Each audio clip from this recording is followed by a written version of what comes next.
दोस्तों, प्राचीन शास्त्रों के अनुसार घर पर पशु पक्षी आने से हमें महत्वपूर्ण संकेत मिलते हैं, जिन्हें कभी दुर्लक्ष्य नहीं करना चाहिए। आइए, आपको इस प्राचीन कथा के माध्यम से बताने का प्रयास करते हैं कि घर पर पशु पक्षी आने से कौन से संकेत प्राप्त होते हैं। दोस्तों, एक समय की बात है, मध्य देश में एक अत्यंत शोभायमान नगरी थी। उस नगरी में एक गरीब बनिया रहता था। उस बनिया की एक पत्नी और 3 पुत्र थे। बनिया की पत्नी का नाम था सुकन्या। सुकन्या एक पतिव्रता नारी थी। वह केवल अपने ही पति से एकनिष्ठ रहती थी। वह गृह कार्य में दक्ष तथा परिवार का अच्छे से ख्याल रखती थी। किंतु बनिया की पत्नी कंजूस स्वभाव की थी। वह एक एक पैसे का हिसाब रखती थी। एक पैसा भी खर्च करते समय वह 100 बार सोचती थी। घर के अन्न का एक दाना भी वह खराब नहीं होने देती थी। घर को रोज स्वच्छ करना, घर के आंगन को साफ करके रंगोली बनाना, तुलसी को जल देना, तुलसी की नित्य पूजा करना, सूर्य को अर्घ्य देना, पूजा घर में देवी देवताओं की नित्य पूजा करना, संध्या उपासना करना, तुलसी के पास दीपक जलाना आदि प्रकार के सभी शास्त्रीय नियमों का पालन वह किया करती थी। सुकन्या कभी देर से नहीं जागती थी। हमेशा ब्रह्म मुहूर्त में जागकर स्नान आदि करके घर के काम करती रहती थी। यूं कहे तो सुकन्या एक अत्यंत गुणवान, चरित्रवान नारी थी। किंतु उसके अंदर एक ही कमी थी। वह यह थी कि सुकन्या बहुत ही ज्यादा कंजूस थी। वह अपने घर के अनाज का एक दाना भी कभी किसी को नहीं देती थी। उसके द्वार पर आए किसी भी याचक को, किसी भी भिखारी को एक पैसा तो क्या, अन्न का एक दाना भी नहीं देती थी, क्योंकि उसे लगता था कि दूसरों को अन्न देकर उसे बर्बाद नहीं करना चाहिए, ये भविष्य में काम आएगा। सुकन्या के घर की परिस्थिति गरीब अवश्य थी, किंतु उसका पति और वे दोनों ही काम करके परिवार का पेट पालने जितना अन्न जमा कर पाते थे।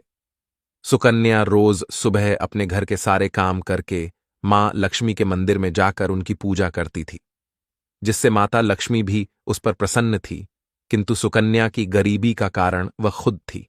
सुकन्या के कंजूस स्वभाव के कारण कई बार उसने अपनी ही किस्मत को ठोकर मार दी थी। दोस्तों, माता लक्ष्मी सुकन्या की भक्ति से अत्यंत प्रसन्न थी। मां लक्ष्मी सुकन्या को वह सब कुछ देना चाहती है, जिससे सुकन्या की दरिद्रता दूर हो जाए और उसे सुख समृद्धि की प्राप्ति हो। इसीलिए एक बार माता लक्ष्मी सुकन्या की परीक्षा लेने की सोचती है। दोस्तों, सुकन्या का घर ऐसा था जहां पर ना कोई पशु आता था और ना ही कोई पक्षी, क्योंकि उसके घर पर पक्षियों को अन्न का एक कण भी नहीं मिलता था और ना ही पीने को पानी। सुकन्या के द्वार पर ना कुत्ते आते थे और ना ही कोई गाय आती थी, क्योंकि सभी जानते हैं कि सुकन्या किसी को भी अन्न का एक कण भी नहीं देती है। फिर एक दिन एक चिड़िया सुकन्या के घर पर आती है और चारों ओर घूमने लगती है। सुकन्या के घर पर उसे कहीं पर भी अन्न का एक कण भी दिखाई नहीं देता है। वह चिड़िया सोचती है, अजीब बात है, इस घर पर ना अन्न का दाना है और ना ही पक्षियों को पीने के लिए पानी है। लगता है इस घर में रहने वाले लोग बहुत दरिद्री हैं। वह चिड़िया दूसरे दिन भी उस घर पर आती है, लेकिन उसे कोई दिखाई नहीं देता है और ना ही अन्न का दाना भी दिखाई पड़ता है, जिससे वह चिड़िया बहुत दुखी हो जाती है। फिर चिड़िया सोचने लगती है, आज मैं इस घर में रहने वाली स्त्री से बात अवश्य करूंगी। फिर चिड़िया सुकन्या के घर के सामने बैठ जाती है। कुछ देर बाद सुकन्या घर से बाहर आती है तो देखती है कि एक चिड़िया उसके घर के सामने उड़ रही है। सुकन्या उस चिड़िया को भगाने लगती है, लेकिन वह चिड़िया वहां से नहीं जाती है। फिर सुकन्या झाड़ू लेकर उस चिड़िया को भगाने के लिए उसके पीछे लगती है, लेकिन वह चिड़िया फिर से उड़कर वापस आ जाती है। कुछ देर तक चिड़िया को भगाने की कोशिश करने पर सुकन्या थक जाती है और वहीं पर आंगन में बैठ जाती है और कहने लगती है, हम कितनी मेहनत करके अन्न जमा करते हैं और ये पशु पक्षी चले आते हैं उसे बर्बाद करने के लिए। फिर सुकन्या उस चिड़िया की तरफ देखते हुए उस चिड़िया से कहने लगती है, हे चिड़िया, तू चुपचाप यहां से चली जा, मैं तुझे एक दाना भी नहीं डालने वाली हूं। फिर वह चिड़िया कहती है, हे देवी, मैं बहुत दूर से उड़कर तुम्हारे घर पर आई हूं, कृपया मुझे कुछ खाने के लिए दे दो तो बड़े उपकार होंगे। चिड़िया की बात सुनकर सुकन्या बोलती है, अरे चिड़िया, तू मुझे माफ कर, मैं तुझे अन्न का एक दाना भी नहीं दे सकती। मेरे घर में तुझे देने के लिए कुछ भी नहीं है। हम ही रोज भूखे सोते हैं तो दूसरों को क्या खिलाएंगे। इस प्रकार से सुकन्या उस चिड़िया से झूठ बोलती है। फिर वह चिड़िया कहने लगती है, हे देवी, आप तो बड़ी कंजूस हो, घर पर अनाज होकर भी झूठ बोल रही हो। जाओ, अब से मैं तुम्हारे घर पर कभी नहीं आऊंगी। ऐसा कहकर वह चिड़िया वहां से चली जाती है। फिर दूसरे दिन उस सुकन्या के घर पर एक मोर आता है और अन्न की तलाश में इधर उधर घूमने लगता है, लेकिन उसे अन्न का एक दाना भी नहीं मिलता। उस मोर को देखकर सुकन्या हाथ में डंडा लेकर उसे भगाने लगती है ताकि वह उसके पेड़ पौधों को ना खाए। फिर वह मोर बोलने लगता है, हे देवी, ये आप क्या कर रही हो? मुझे क्यों मार रही हो? सुकन्या उस मोर से कहती है, हे मोर, तू जल्दी भाग यहां से। तू भी आ गया मुफ्त का खाने के लिए। यहां तेरे लिए कुछ भी नहीं है। कहीं और जाकर अपना पेट भर। हमारे घर में अन्न का एक दाना भी नहीं है। इस प्रकार से सुकन्या मोर को भी झूठ बोलती है। फिर वह मोर कहता है, हे देवी, आप झूठ बोल रही हो। आपके घर में अनाज होकर भी आप थोड़ा सा अनाज मूझ भूखे प्राणी को नहीं दे रही हो। इससे आपको पाप लगेगा। सुकन्या कहती है, वाह रे मोर, तू तो बड़ा चालाक है। मुझे कैसे पाप लगेगा? मेरी मेहनत का अन्न मैं दूसरों को मुफ्त में क्यों बांटूं? मेरे बच्चे तो भूखे ही मर जाएंगे अगर मैं दूसरों को अनाज बांटती फिरूं तो। इसीलिए तू निकल यहां से। फिर मोर कहता है, हे देवी, तुम इतनी निर्दयी और निष्ठुर हो। अब से मैं तुम्हारे घर पर कभी नहीं आऊंगा। उसके बाद वह मोर एक पंख सुकन्या के घर के सामने गिराता है और उस स्थान से दुखी होकर चला जाता है। सुकन्या उस मोर के पंख को उठाकर बाहर फेंक देती है। उसके बाद एक गाय सुकन्या के द्वार पर आती है तो सुकन्या भी उसे डंडा दिखाकर भगाने लगती है। गौ माता कहती है, हे देवी, मैं कई दिनों से भूखी हूं, कुछ खाने को दो। लेकिन सुकन्या एक रोटी भी गाय को नहीं देती है। इस प्रकार से कुत्ता, बिल्ली, उल्लू, कौवा आदि पशु पक्षी उसके घर पर आते हैं और सुकन्या एक भी पशु पक्षी को अन्न नहीं देती है और सभी को भगा देती है। वे सभी पशु पक्षी निराश और उदास होकर भूखे प्यासे ही लौट जाते हैं और फिर दोबारा सुकन्या के द्वार पर नहीं आएंगे, ऐसा कहकर चले जाते हैं। फिर एक दिन रात के समय एक चमगादड़ सुकन्या के घर की छत के एक कोने में आकर लटकने लगता है, जिस पर सुकन्या ध्यान भी नहीं देती है। वह चमगादड़ न कुछ मांगता है और न कुछ बोलता है, चुपचाप लटकता रहता है। फिर दूसरे दिन अचानक राजा के सिपाही सुकन्या के घर पर आते हैं और उसके पति को चोरी के इल्जाम में पकड़ के ले जाते हैं, जिससे सुकन्या बहुत दुखी हो जाती है और रोने लगती है। फिर सुकन्या मां लक्ष्मी के मंदिर में जाती है और मां के सामने बैठकर रोते हुए कहने लगती है, हे माता लक्ष्मी, मैंने ऐसा कौन सा पाप किया है जो मुझे ये दिन देखना पड़ा? मेरे पति निर्दोष है, लेकिन फिर भी उन्हें चोर समझकर राजा के सिपाही उठाकर लेकर गए हैं। हे मां, मेरी रक्षा करो। तब देवी लक्ष्मी उसके सामने प्रकट हो जाती है और कहती है, हे पुत्री, शोक मत करो। यह सब कुछ तुम्हारे ही कर्मों का फल है। मैंने तुम्हारी दरिद्रता दूर करने के लिए तुम्हारे घर पर पशु पक्षियों को भेजा था, किंतु तुमने उन्हें अपमानित करके घर से निकाल दिया। अन्न का एक दाना भी उन्हें नहीं डाला। इसी कारण से वे सभी पशु पक्षी निराश और दुखी होकर लौट गए।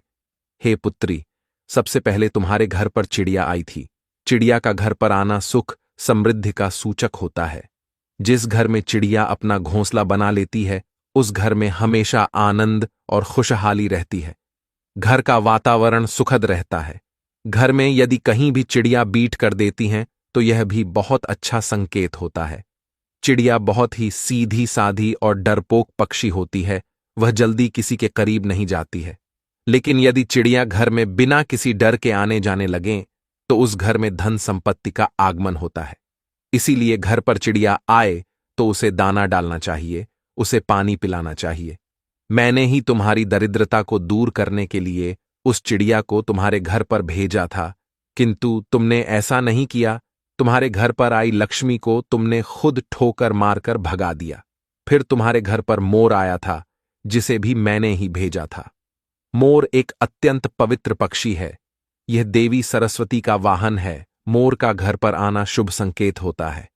इसके घर पर आने से मनुष्य को बुद्धि और ज्ञान की प्राप्ति होती है। उस घर में निवास करने वाले मनुष्यों का विकास होता है। किंतु तुम्हारे घर पर आए उस मोर को तुमने भोजन नहीं दिया और उसे भी अपने घर से भगा दिया। उस मोर ने तुम्हारे घर के सामने पंख भी गिराया था। मोर का पंख घर में रखने से भी घर की उन्नति होती है, किंतु तुमने उस पंख को भी उठाकर फेंक दिया। हे पुत्री, मैंने तुम्हारे भले के लिए ही मोर को भेजा था, किंतु तुमने उसे भी अपमानित कर दिया। मां लक्ष्मी कहती है, हे पुत्री, फिर मैंने तुम्हारे घर पर साक्षात कामधेनु गाय को भेजा था, जो तुम्हारी सभी मनोकामनाओं को पूर्ण करने के लिए ही आई थी, किंतु तूने उसे भी अपमानित करके बिना रोटी खिलाए ही घर से भगा दिया। तुमने अपने घर पर आई हुई साक्षात देवी कामधेनु को ही निकाल दिया। उसके बाद मैंने तुम्हारे घर पर कौआ भी भेजा था। हे पुत्री, कौआ जिस घर का पानी पीता है, उस घर पर कभी विपत्ति नहीं आती, कभी संकट नहीं आते, किंतु तुमने कौवे को भी जल का पान नहीं कराया, उसे भी अपमानित करके भगा दिया। मां लक्ष्मी कहती हैं, हे पुत्री, इतना ही नहीं, मैंने मेरे वाहन उल्लू को भी तुम्हारे घर पर भेजा था, तुमने उसे भी अपने घर से निकाल दिया। वह उल्लू तुम्हारी दरिद्रता को दूर करने के लिए ही आया था, किंतु तुम्हारी कंजूसी के कारण वह भी उदास होकर लौट गया। फिर तुम्हारे घर पर कबूतर आया था। कबूतर पति पत्नी के संबंध मजबूत बनाता है। जिस घर पर कबूतर आता है, उस घर में रहने वाले पति पत्नी को कभी वियोग का सामना नहीं करना पड़ता है, किंतु तुमने उस कबूतर को भी अपमानित करके भगा दिया, जिस कारण से तुम्हारे पति से वियोग हो गया है। हे पुत्री, तुमने तुम्हारे घर पर आए हुए सभी पशु पक्षियों को अपमानित करके घर से निकाल दिया। ये सभी शुभ पक्षी हैं। इन पक्षियों का घर पर आना बहुत शुभ होता है। जिस स्थान पर भी ये पक्षी आते हैं, घोंसला बनाते हैं, उस घर की कभी अधोगति नहीं होती है, उस घर का विकास होता है। जब चिड़िया घर पर आती है तो धन संपत्ति में वृद्धि होती है। घर में चिड़िया घोंसला बनाती है तो उस घर में मेरा स्थायी वास रहता है। उस घर में सदैव ही धन का आगमन होता रहता है। जिस घर के मुख्य द्वार पर रोज गाय आती है और जो स्त्री रोज गाय को पहली रोटी खिलाती है, तो उस घर में कभी अन्न धान्य की कमी नहीं होती है। गाय को रोटी खिलाने वाली स्त्री की सभी मनोकामनाएं पूर्ण होती हैं। जिस घर पर कौवा आकर बैठता है और जलपान करता है, तो उस घर पर कभी विपत्ति नहीं आती है। उस घर में रहने वाले लोगों पर कभी झूठे आरोप नहीं लगते हैं। उल्लू तो मेरा ही वाहन है, उसके घर पर आने से धन का आगमन होता है। हे पुत्री, ये सभी शुभ पशु एवं पक्षी है। इन्हें कभी धुतकारना नहीं चाहिए, इन्हें अन्न और जल देना चाहिए, किंतु तुमने ऐसा नहीं किया। लेकिन जब तुम्हारे घर पर चमगादड़ आकर बैठ गया तो तुमने उसे घर से नहीं भगाया। चमगादड़ का घर में होना अशुभ होता है। यह पक्षी भूत प्रेतों की तरह उलटा लटकता है। जिस घर में चमगादड़ आकर बैठता है, उस घर पर विपत्ति और संकट आते हैं, धन की हानि होती है।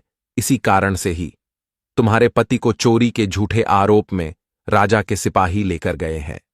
मां लक्ष्मी कहने लगती है, हे पुत्री, मैंने कई बार तुम्हारी सहायता करने की कोशिश की। मैंने कई बार तुम्हारे घर में प्रवेश करने का प्रयत्न किया, किंतु तुमने हर बार मुझे घर से निकाल दिया। इसी कारण से तुम्हारे ऊपर विपत्ति आई है। मां लक्ष्मी की बात सुनकर सुकन्या को अपनी भूल समझ में आती है और वह मां लक्ष्मी से क्षमा मांगने लगती है और कहती है, हे मां लक्ष्मी, मुझसे बड़ी भूल हुई। अब से मैं द्वार पर आए कभी किसी प्राणी का अपमान नहीं करूंगी।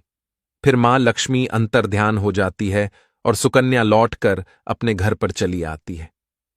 घर पर आते ही सुकन्या सबसे पहले उस चमगादड़ को घर से निकाल देती है और अपने घर के आंगन में पशु पक्षियों के लिए जल और दाना रख देती है। फिर अगले ही दिन उसके द्वार पर वह चिड़िया आती है। सुकन्या बड़े ही प्रेम से उस चिड़िया का स्वागत करती है, उसे अन्न खिलाती है। फिर गौ माता आती है तो सुकन्या एक रोटी निकालकर गौ माता को खिला देती है। फिर मोर आता है तो सुकन्या उसे भी अन्न खिलाती है। इस प्रकार से अनेक पशु पक्षी सुकन्या के द्वार पर आते हैं और भोजन से संतुष्ट होकर लौट जाते हैं। फिर अगले ही दिन सुकन्या का पति घोड़े पर बैठकर घर पर आता है। उसके हाथ में एक बड़ी सी गठड़ी होती है।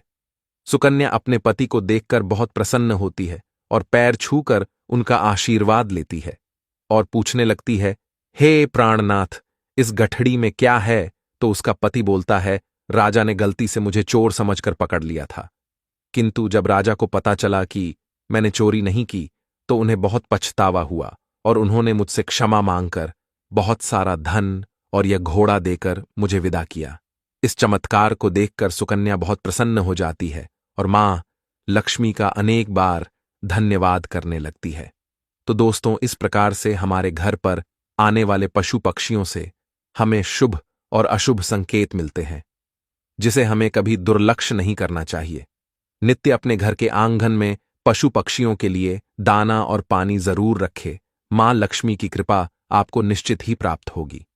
और हां दोस्तों, कई लोग छिपकली को देखकर डर जाते हैं और उसे तुरंत ही घर से भगा देने का प्रयास करते हैं।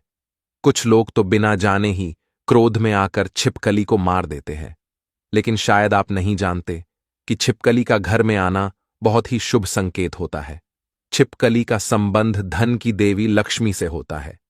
अगर आपके घर पर छिपकली आती है तो उसे मारना नहीं चाहिए।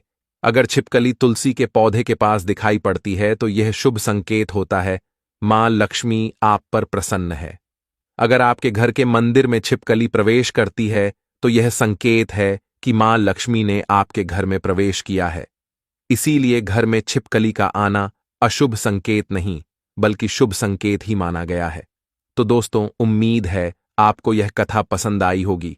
कथा कैसी लगी कमेंट करके जरूर बताएं।